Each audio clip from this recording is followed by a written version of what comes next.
Hello बच्चे लोग, welcome to let's crack it JEE NEET channel. देखिए हम लोग जो है ये चैप्टर वाइज क्वेश्चंस का सीरीज शुरू कर रहे हैं और हम लोग क्वेश्चन से डिस्कस करने वाले हैं। लेकिन ये जो क्वेश्चन का जो सॉल्यूशन होगा वो आम क्वेश्चन के सॉल्यूशन जैसा नहीं होगा।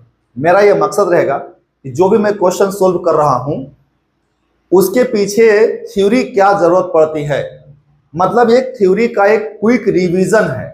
तो आप समझ लो एक मैं उल्टा प्रोसेस कर रहा हूं कि अभी तक अगर आप एक बार थ्योरी पढ़ चुके हो, उन्हीं बच्चों के लिए फिर से सुन लीजिएगा, 2 बच्चे थ्योरी पढ़ चुके हैं, उनको रिवीजन करना है या थ्योरी से क्वेश्चन समझ में नहीं आया, तो मैं यहां क्या कर रहा हूं कि उल्टा यानी क्वेश्चन से के लिए क्या क्या थ्योरी लगता है और थ्योरी को कैसे सोचते हैं उसी को हम लोग ध्यान में रखेंगे। तो चूंकि मेरे पास जो है डिजिटल बोर्ड नहीं है तो ये थोड़ा सा कंप्रोमाइज करना पड़ेगा। ओल्ड फिलॉसफी पे तरीका बढ़िया रहेगा लेकिन फिलॉसफी थोड़ा सा ओल्ड है तो अच्छा रहता है, आपको मार्कर और बोर्ड पे पढ़ाई होगा। तो क्वेश्चन ऊपर स्क्रीन पे आएगा 1 बाय 1 और मैं यहाँ पे उसका सॉल्यूशन करूंगा, ठीक है ना। तो देखिए क्वेश्चंस को बढ़िया से आप लोग पढ़िएगा, ठीक है ना। देखो कोई भी क्वेश्चंस बनता कैसे है तो उसके लिए हमको पहले बढ़िया से उसको 1 बाय 1 एकदम पूरा एक एक लाइन पढ़ना चाहिए और उसको बढ़िया से समझना चाहिए। तो प्लीज आशा करते हैं आप बढ़िया से उसको पढ़ेंगे। तो पढ़िए क्वेश्चंस, मैं भी पढ़ रहा हूं। क्वेश्चंस है कि इन द इक्वेशन, अब इक्वेशन क्या है उसको सुनिएगा।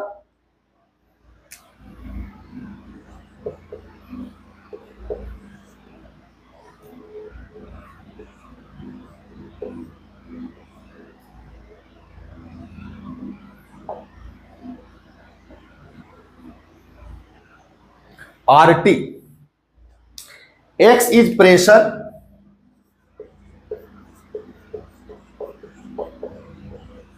Y जो है वॉल्यूम है, ठीक है। R यूनिवर्सल गॉस कांस्टेंट है, यहां लिखता हूं R जो है यूनिवर्सल गैस कांस्टेंट है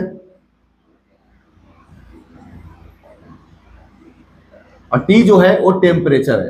एब्सोल्यूट टेम्परेचर होता है यहां पे, एब्सोल्यूट टेम्परेचर है, केल्विन में होता है गैस, ठीक है ना। अब आगे क्या बोल रहा है, physical quantity equivalent to A by B। Obviously ratio बताना है हमें ऑफ A बाई B का कि कौन सा फिजिकल क्वांटिटी होगा A और B का रेशियो। फिर से सुनिएगा, ये इक्वेशन जो दिख रहा है तुमको, मैं इसका सॉल्यूशन में कर रहा हूं, लेकिन कैसे करूंगा। देखो कभी भी अगर डायमेंशंस का क्वेश्चन सोल्व करते हो और आपको अगर इक्वेशन दिखे तो यहां पे डायमेंशनल होमोजेनिटी का कॉन्सेप्ट लगता है, पढ़े होंगे आप लोग, डायमेंशनल होमोजेनिटी, इसी का कॉन्सेप्ट लगता है। मतलब कि डायमेंशन जो होना चाहिए of each term in LHS बराबर होना चाहिए डायमेंशन ऑफ ईच टर्म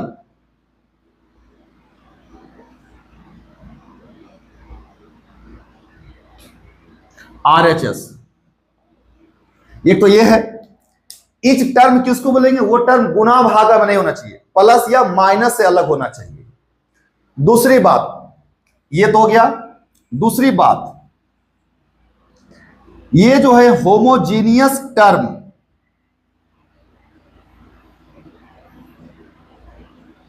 को या तो ऐड कर सकते हैं या सबट्रैक्ट कर सकते हैं, ये भी ध्यान रखना है।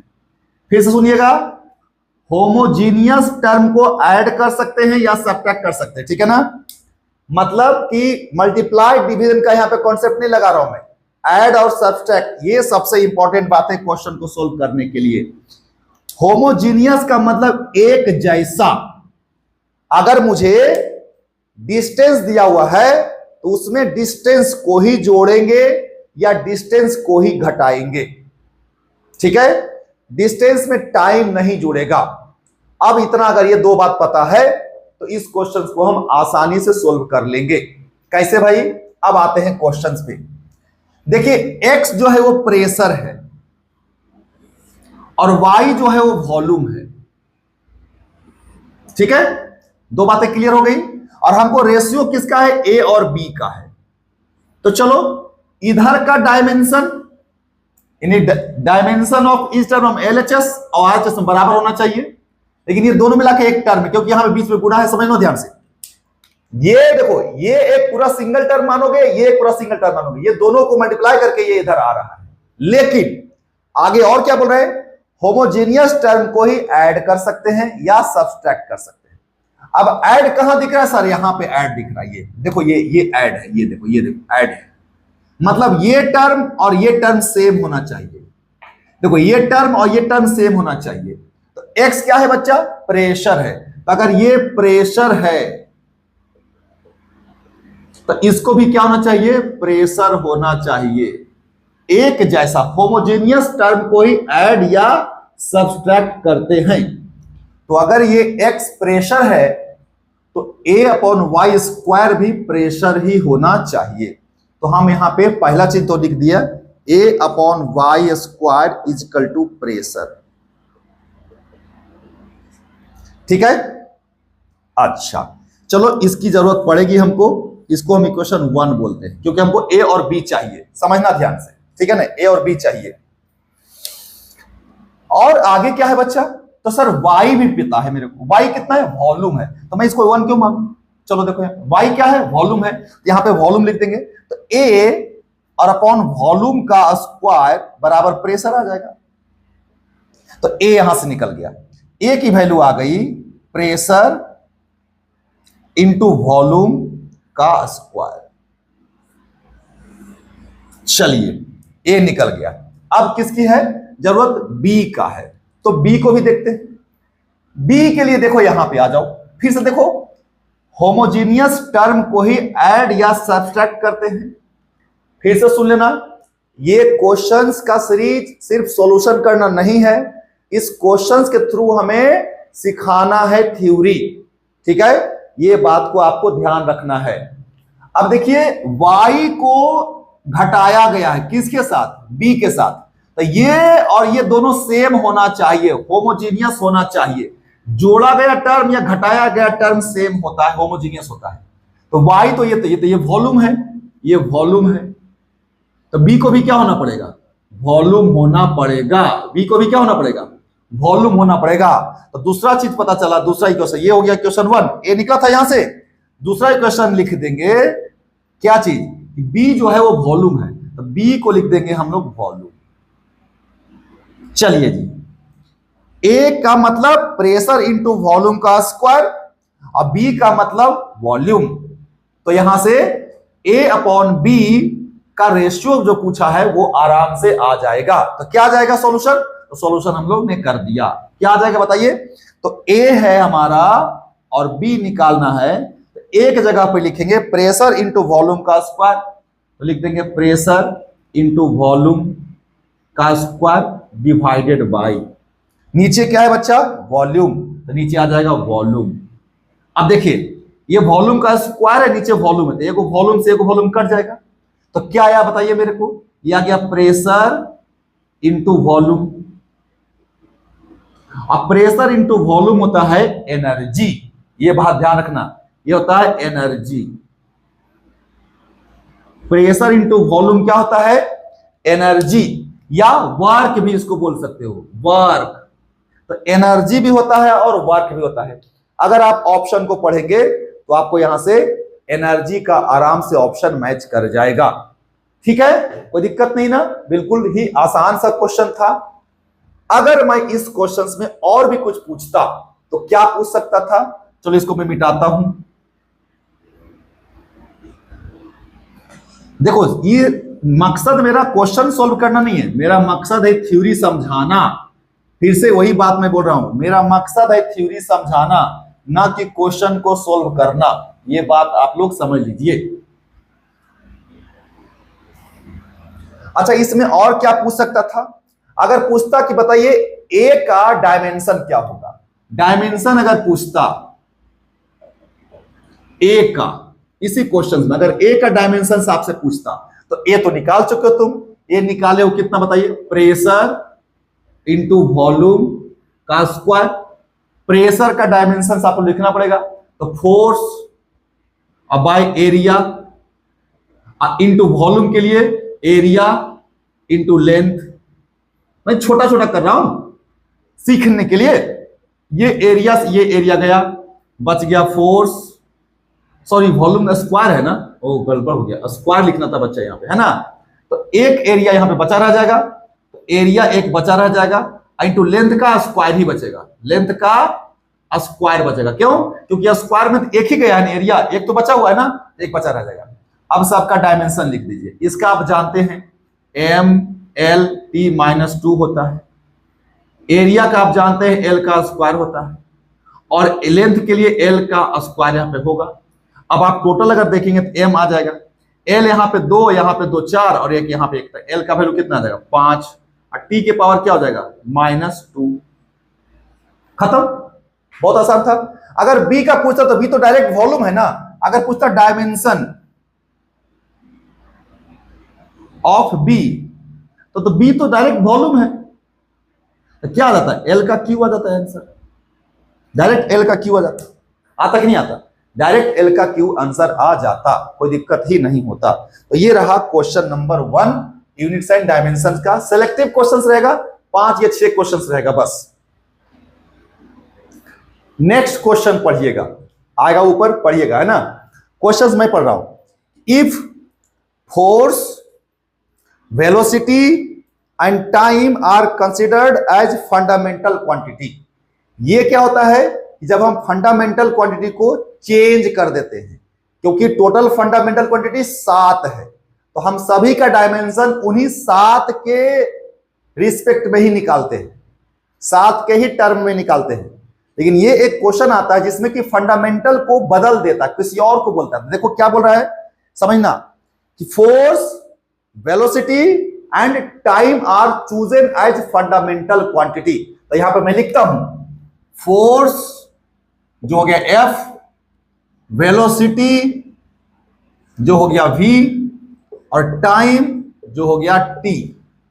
ये जो है ना, ये फंडामेंटल हो गया। अब हमारा यही फंडामेंटल है।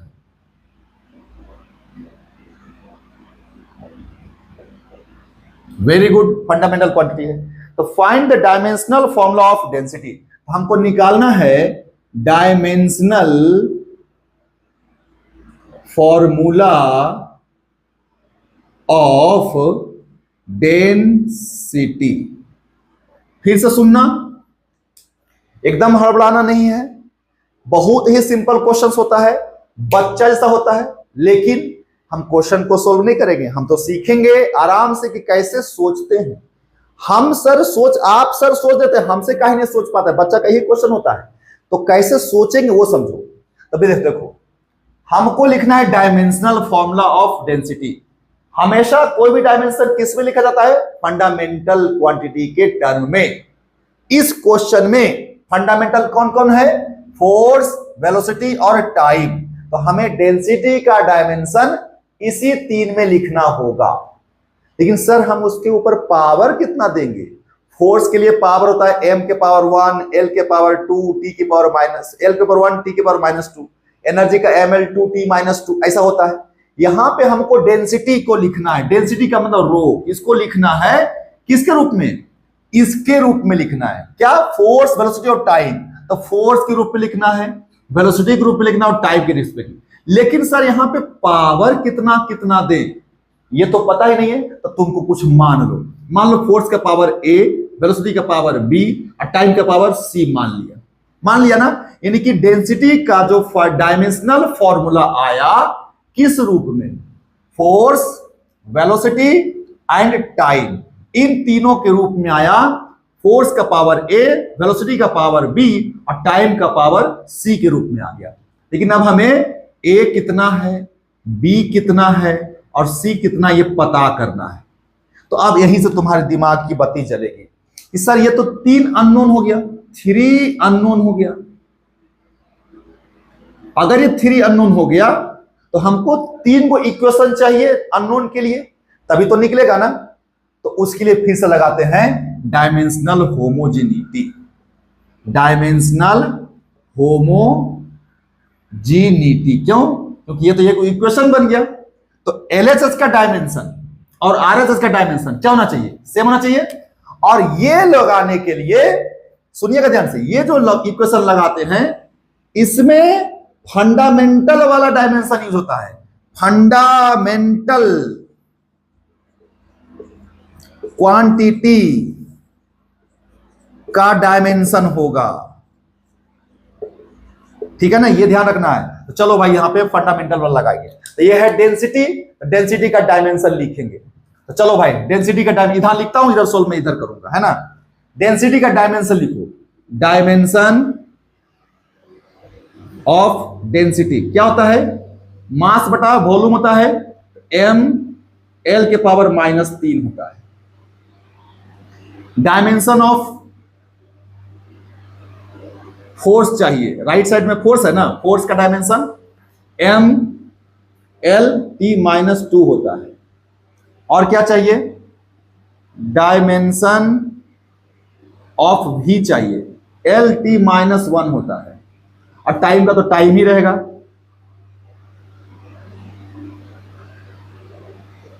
t ही रहेगा। चलिए इसमें रख दीजिए दोनों तरफ, लेफ्ट में डेंसिटी का और राइट में फोर्स, वेलोसिटी और टाइम तीनों का रखिए। चलिए यहां से चलते हैं, डेंसिटी का LHS में रखेंगे m l -3, राइट साइड में पहले फोर्स का रखेंगे, रखो आराम से m l t -2। लेकिन फोर्स का जब रखोगे तो यहां तो तुम इक्वेशन में फोर्स के पावर a लेके चले हो, क्योंकि तुमको तो ABC निकालना है, इसलिए तुम 3 को इक्वेशन निकाल रहे हो। तो यहां तो a पावर लेके रहना पड़ेगा, तो a का पावर यहां पे लिख दो।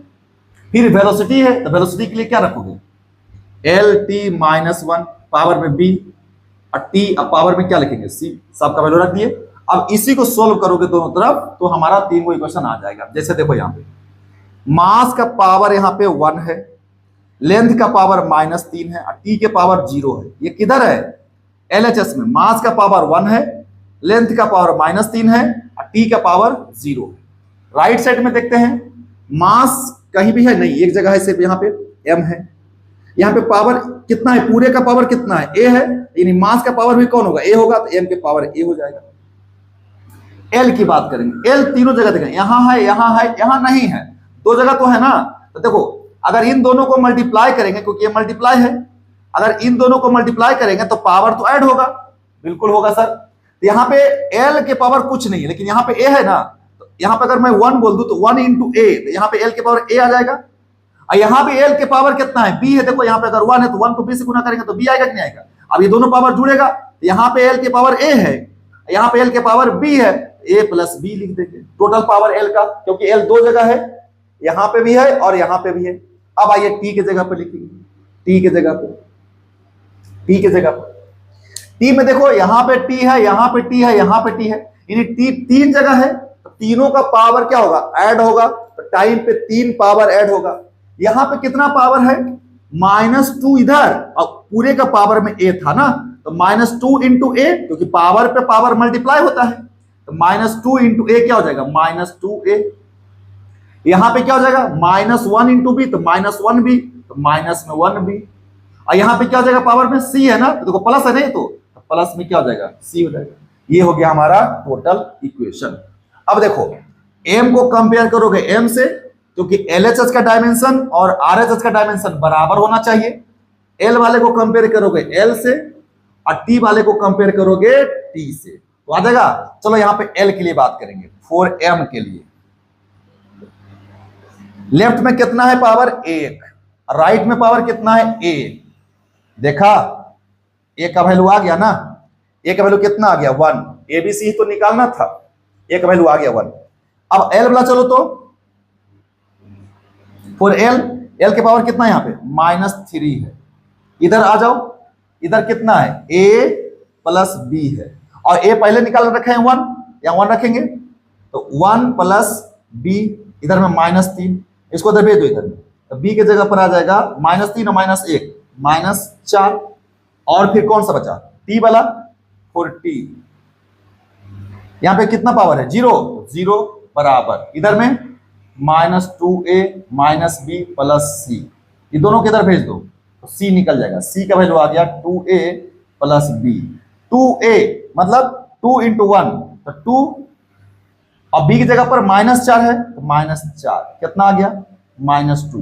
तो सी का वैल्यू क्या आ गया, -2। तो हमें यही 3 इक्वेशन यहां मिलता है और ए का वैल्यू, बी का वैल्यू और सी का वैल्यू आ जाता है। और यहां पे जब रखते हैं तो डेंसिटी का डायमेंशन इन तीनों नए का फंडामेंटल क्वांटिटी में आता है जो क्वेश्चन के द्वारा मानने के लिए बोला गया था। तो यहां से आ जाएगा डेंसिटी बराबर क्या आ जाएगा बताओ मेरे को। आप फोर्स के पावर 1 है तो लिखने की जरूरत नहीं है। फिर भी बी की जगह पर -4 है तो -4 लिखेंगे। और टी है, पावर में सी है, सी का वैल्यू -2 है तो यहां पे -2 लिखेंगे। ये मेरा डायमेंशन आ गया डेंसिटी का, फोर्स v के पावर -4 और t के पावर -2 है ना। तो ये हमारा जो भी आया वही हो जाएगा आंसर। आप आंसर देख लीजिएगा ऑप्शन में, आपको यहां से मिल जाएगा, ठीक है ना। प्लीज आप लोग जो है स्क्रीनशॉट भी ले लिया कीजिए क्योंकि पॉज करके लिखने में ज्यादा समय लगता है। तो मैं हट जाया करूंगा और आप आराम से स्क्रीनशॉट इसका ले सकते हैं, ठीक है ना, कोई दिक्कत नहीं है। चलिए तो हम और अब आगे बढ़ते हैं।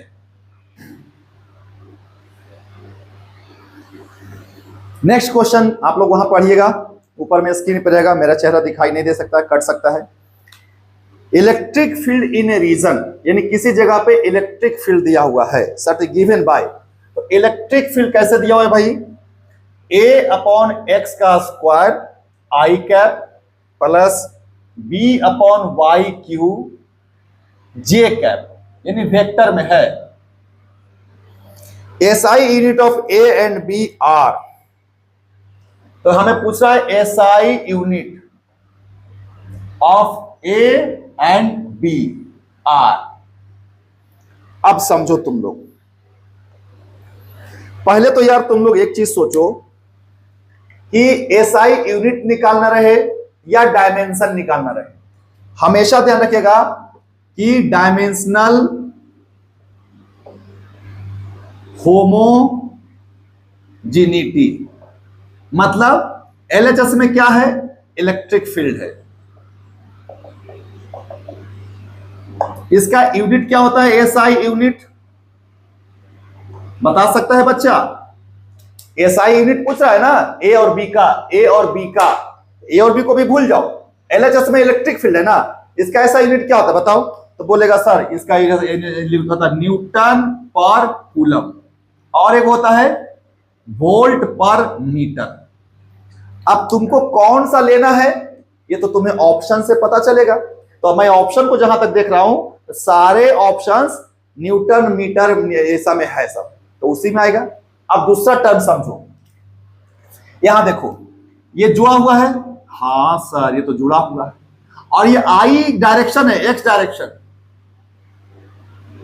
और ये भी डायरेक्शन है वाई डायरेक्शन, जे कैप है ना तो वाई डायरेक्शन है। मतलब ये एक्स और वाई क्या है, कोऑर्डिनेट है। एक्स कॉमा वाई क्या है, ये तो सर कोऑर्डिनेट है, क्वेश्चन में नहीं दिया था। मतलब कोऑर्डिनेट का मतलब डिस्टेंस है, डिस्टेंस हो गया, हाँ सर तब तो आसानी से बन गया। तो अगर लेफ्ट साइड में इलेक्ट्रिक फील्ड है तो राइट साइड में भी ये दोनों के दोनों इलेक्ट्रिक फील्ड होगा, तभी तो दोनों से जोड़ने से इलेक्ट्रिक फील्ड आएगा बच्चा, और तभी तो LHS और RHS होमोजीनियस कहलाएगा। इसका मतलब ये पूरा ये जो टर्म है ये जो टर्म है पूरा जिसको जोड़ा गया है, क्योंकि आई कैप और जे कैप तो डायरेक्शन है, डायरेक्शंस के कोई यूनिट से क्या मतलब, कोई मतलब नहीं ना। तो हाँ सर इसका मतलब ये जो है ना कि A/x का जो स्क्वायर है ये भी तो इलेक्ट्रिक फील्ड है, बिल्कुल है। तो A पता चल गया, A का वैल्यू आ गया इलेक्ट्रिक फील्ड इंटू एक्स का स्क्वायर, और यहां पे यूनिट लिख दो, यूनिट ऑफ ए, कौन सा यूनिट, SI यूनिट। क्या लिखोगे, इलेक्ट्रिक फील्ड के लिए कौन सा यूज करोगे, ये वाला कि ये वाला, ऑप्शन में ये वाला, ये लिखो न्यूटन पर कूलम इनटू ये डिस्टेंस होगा, कोऑर्डिनेट है तो स्क्वायर है तो मीटर का स्क्वायर। तो क्या आया बताओ, न्यूटन मीटर स्क्वायर कूलम -1। अब आ गए थे इसका, इसको ये भी तो ही है ना, ऑल्सो B बटा वाई क्यू, ये भी क्या है, इलेक्ट्रिक फील्ड है। तो बी का यूनिट क्या हो जाएगा, electric field into Y Q, मतलब न्यूटन पर मीटर, सॉरी न्यूटन पर मीटर बोल रहा हूं, न्यूटन पर कूलम इंटू न्यूटन पर कूलम इंटू में वाई के लिए मीटर क्यूब, आ जाएगा न्यूटन मीटर क्यूब कूलम -1। अब देखेंगे ऑप्शन कि कौन सा है, ये है ए का यूनिट और ये है बी का यूनिट, न्यूटन मीटर स्क्वायर पर कूलम, न्यूटन मीटर स्क्वायर पर कूलम, न्यूटन मीटर क्यूब पर कूलम। ए ऑप्शन ही दिख रहा है साफ साफ, तो ऑप्शन ए ही सही हो जाएगा। तो देखिए होमोजीनिटी की हम बात कर रहे हैं, हमेशा होमोजीनियस की बात कर रहे हैं, और मैं सिलेक्टेड क्वेश्चन लिया हूं और इसका लेवल जेई मेन और नीट ही है। फिर से मैं बता देता हूं, जेई मेन और नीट ही है, ठीक है। चलिए आगे बढ़ते हैं।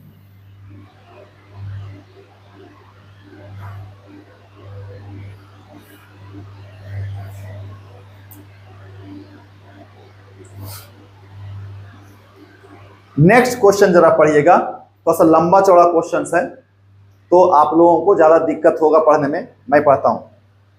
एगो इक्वेशन ऑफ सर्कल है जिसमें एक्स स्क्वायर है प्लस वाई स्क्वायर है बराबर में ए स्क्वायर है।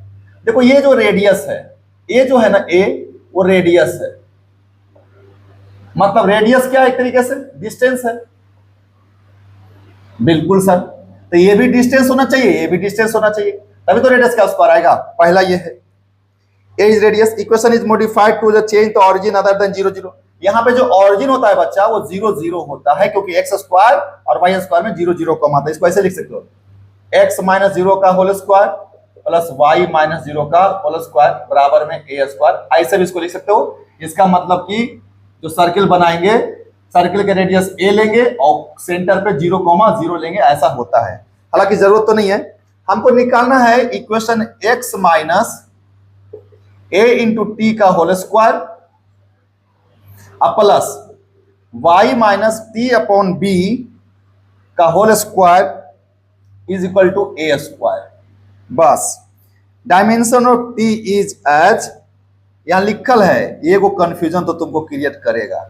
डायमेंशन ऑफ टी जो लेना है वो टी के पावर -1 लेना है, ठीक है। तो ए और बी का डायमेंशन निकालिए, find dimension of A and B. चलो सुनो, प्लीज कंफ्यूज मत हो जाओ, बड़ा क्वेश्चन देख करके कंफ्यूज मत होना, बहुत ही आसान क्वेश्चन होता है, समझना ध्यान से। मतलब कहने का कि ये जो क्वेश्चंस है इसको एनालिसिस भी करो। पहला इक्वेशन है सर्कल का, X square plus Y square equal to A square. ऐसा सर्कल में सेंटर जो है, सेंटर 0,0 होता है, लेकिन अगर सेंटर को चेंज कर दे, ऐसा देखो मान लो सेंटर कहीं और है, मान लो यहां पे सेंटर है, ऐसा सर्किल बनाएगा और ये सेंटर मान लो यहां पे अल्फा कॉमा बीटा, तब इसका इक्वेशन क्या होता है, इसका इक्वेशन होता है एक्स माइनस अल्फा का whole square plus Y minus beta का होल स्क्वायर बराबर में ए स्क्वायर हो जाएगा। रेडियस तो ही रहेगा, रेडियस तो ही है। ये है इक्वेशन जब सेंटर बदल जाता है, तो यहां पे सेंटर को बदल दिया गया है। तो अरे बचवा, हमको उससे क्या मतलब है, हमको मैथ थोड़ी पढ़ना है, हमको तो फिजिक्स पढ़ना है, हमको तो सीधे सीधे डायमेंशनल होमोजेनिटी लगाएंगे। डायमेंशनल होमोजेनिटी, हाँ सर। तो अगर ये हमारा डिस्टेंस है, देखो एक्स वाई कोऑर्डिनेट होता है, एक्स और वाई क्या है, कोऑर्डिनेट है। अगर इधर रेडियस का स्क्वायर है तब भी डिस्टेंस का स्क्वायर होना चाहिए। एक्स कॉमा वाई तो ये हमारा कोऑर्डिनेट हो गया, मतलब ये भी डिस्टेंस हो गया। हाँ सर, तो चलो, तो ये देखो यार माइनस का साइन है, यहां भी माइनस का साइन है। क्या बोले थे, जोड़ने का काम या घटाने का काम एक ही तरह के क्वांटिटी में होता है, मतलब होमोजीनियस क्वांटिटी में होता है, ठीक है। तो यहां देखिए, अगर ये होमोजीनियस है तो अगर ये डिस्टेंस है तो ए टी भी डिस्टेंस होना चाहिए, तो ए इंटू टी जो होना चाहिए वो डिस्टेंस होना चाहिए। हाँ सर, तो ए का निकालना था तो क्या आएगा, डिस्टेंस अब बटा में टी। अब यहीं पे सावधानी बरतना है, मैक्सिमम बच्चा क्या करेगा, इस टी का डायमेंशन टी माइनस में ले लेगा, सॉरी टी ले लेगा यहां पे, नहीं डायमेंशन ऑफ टी क्वेश्चन में लेके बोल रहा है, कितना लेने बोल रहा है, टी के पावर -1 लेने बोल रहा था, यही लेंगे हम। और डिस्टेंस का डायमेंशन तो एल होगा, इसका डायमेंशन हो गया एल, और नीचे में इसके लिए क्या लिखेंगे, टी मत लिख देना, टी के पावर -1 बोलना। अब ये जब ऊपर जाएगा तो हो जाएगा एल इंटू टी, ये है ए का डायमेंशन। अब आइए बी के जगह पे, सोचिए ये वाई भी तो डिस्टेंस है, ये तो क्वांटिटी भी डिस्टेंस होना चाहिए, तो टी अब बटा बी जो है वो डिस्टेंस होना चाहिए, तो बी इधर भेज देंगे और डिस्टेंस को इधर भेज देंगे, तो बी क्या होना चाहिए, टी बटा डिस्टेंस। और टी के लिए क्या बताए थे, टी का डायमेंशन क्या लेना है, क्वेश्चन में दिया हुआ है टी के पावर -1, तो टी के पावर -1 लिख देंगे, और अपॉन डिस्टेंस का यूनिट डायमेंशन क्या होता है एल। अब ये एल ऊपर जाके क्या हो जाएगा, -1, तो डायमेंशन क्या आएगा, एल के पावर -1 टी के पावर -1, ये है डायमेंशन, ये है डायमेंशन, एल के पावर -1 टी के पावर -1। तो ए का डायमेंशन आया एल इंटू टी, है क्या ऑप्शन, हाँ, और बी का डायमेंशन आया एल -1 टी -1, है बिल्कुल है, इसका ऑप्शन बी वाला जो है वो करेक्ट हो जाएगा। तो यार क्वेश्चंस को ना सॉल्यूशंस करने के लिए बहुत आसान होता है, टफ तो है ही नहीं, टफ तो तुम लोग बना के रखे हो इसको। चलिए, तो ये था अभी सिंपल सा डायमेंशंस का इंपॉर्टेंट 4-5 क्वेश्चंस, ठीक है। अब इसके बाद जो है एरर और मेजरमेंट का भी आएगा, यानी कि वर्नियर कैलिपर और screw gauge and error calculations, ये भी आएगा, ठीक है ना। चलिए, थैंक यू वेरी मच।